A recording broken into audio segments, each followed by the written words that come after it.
മതസൗഹാർദ്ദ സന്ദേശവുമായി ദേശവിളക്ക് സംഘടിപ്പിച്ചു മാതൃകയാവുകയാണ് എറണാകുളം അയ്യമ്പുഴയിലെ ചുള്ളി ഗ്രാമം.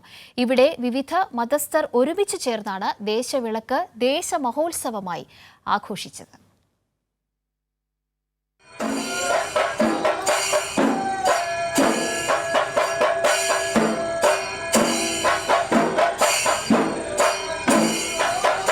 ചുള്ളി സെന്റ് ജോർജ് പള്ളിമുറ്റത്ത് ജാതിമത ഭേദമന്യേ അണിനിരുന്നവരുടെ കയ്യിലെ താലത്തിലേക്ക് ദീപം പകർന്നത് വികാരിയച്ഛൻ ഷാനു മൂഞ്ഞേലി. തുടർന്ന് താലവുമേന്തി ഘോഷയാത്ര. കാവടിയും ശിങ്കാരിമേളവും ചിന്തുപാട്ടും ഘോഷയാത്രയെ വർണ്ണാഭമാക്കി. പഞ്ചായത്ത് മൈതാനത്തൊരുക്കിയ ദേശവിളക്ക് വേദിയിലേക്ക് ഘോഷയാത്ര എത്തിയതോടെ ദീപാരാധന. തുടർന്ന് വികാരിയച്ഛൻ്റെ അനുഗ്രഹ പ്രഭാഷണം. ഇതെല്ലാം ചുള്ളി ഗ്രാമത്തിൻ്റെ മാത്രം പ്രത്യേകതയാണ്. ഇവിടെ അയ്യപ്പൻ വിളക്ക് ഏതെങ്കിലും ഒരു മതവിഭാഗത്തിൻ്റെ മാത്രം ആഘോഷമല്ല. എല്ലാ മതസ്ഥരുടെയും ദേശവിളക്കാണ്, ദേശ ഉത്സവമാണ്. ഏത് മതത്തിൽ വിശ്വസിക്കുന്നവരാണെങ്കിലും എല്ലാവരും മനുഷ്യരാണ് എന്ന ഓർമ്മപ്പെടുത്തലാണ് ഈ ദേശവിളക്കെന്ന് ഇടവക വികാരി ഫാദർ ഷാനു മൂഞ്ഞേലി പറഞ്ഞു. വിളക്ക് എന്ന് പറയുന്നത് പ്രകാശമാണ്. ആ പ്രകാശം അന്ധകാരത്തെ ഇല്ലാതാക്കുന്നതാണ്.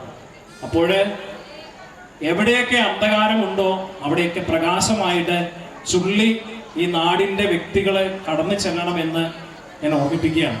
തുടർച്ചയായി 5-ാം വർഷമാണ് ചുള്ളിയിലെ മതസൗഹാർദ്ദ കൂട്ടായ്മ ദേശവിളക്ക് സംഘടിപ്പിക്കുന്നത്. കേരളീയരെ മതസൗഹാർദ്ദം എന്തെന്ന് പഠിപ്പിക്കേണ്ടതില്ലെങ്കിലും രാജ്യത്തെ മറ്റിടങ്ങളിൽ മതത്തിൻ്റെ പേരിൽ ഏറ്റുമുട്ടുന്നവരുടെ കണ്ണു തുറപ്പിക്കൽ കൂടിയാണ് ഈ ദേശവിളക്കിൻ്റെ ലക്ഷ്യമെന്ന് പഞ്ചായത്ത് അംഗം വർഗീസ് മാണിക്കത്താൽ പറഞ്ഞു. നമുക്കറിയാം, ഇന്ന് നമ്മുടെ നാട്ടിൽ നിലവിൽ മതപരമായ അനൈക്യങ്ങളൊന്നുമില്ലെങ്കിലും നമ്മുടെ ഭാരതത്തിൽ പല പ്രദേശത്ത് ഭാഷ കൊണ്ടും അല്ലെങ്കിൽ മതം കൊണ്ടൊക്കെയുള്ള തർക്കങ്ങളും ബഹളങ്ങളും കലഹങ്ങളൊക്കെ നടന്നുകൊണ്ടിരിക്കുകയാണ്. ഇത് നമ്മുടെ ഈ പ്രദേശത്തിന് അല്ലെങ്കിൽ വരുന്ന തലമുറയ്ക്ക് ഒരു മാതൃകാപരമായ ഒരു പ്രവർത്തനമാണ്, ഈ ഒരു ആഘോഷമാണ്. ദേശവിളക്കിനെത്തിയ നാനാജാതി മതസ്ഥർക്കായി അന്നദാനവും ഒരുക്കിയിരുന്നു. മതത്തിൻ്റെ വേർതിരിവില്ലാതെ എല്ലാവരെയും ഒരുമിപ്പിക്കുന്ന ദേശവിളക്ക് തുടർന്നും എല്ലാ വർഷവും നടത്താൻ തന്നെയാണ് ചുള്ളിയിലെ സൗഹൃദ കൂട്ടായ്മയുടെ തീരുമാനം. കൈരളി ന്യൂസ്, കൊച്ചി.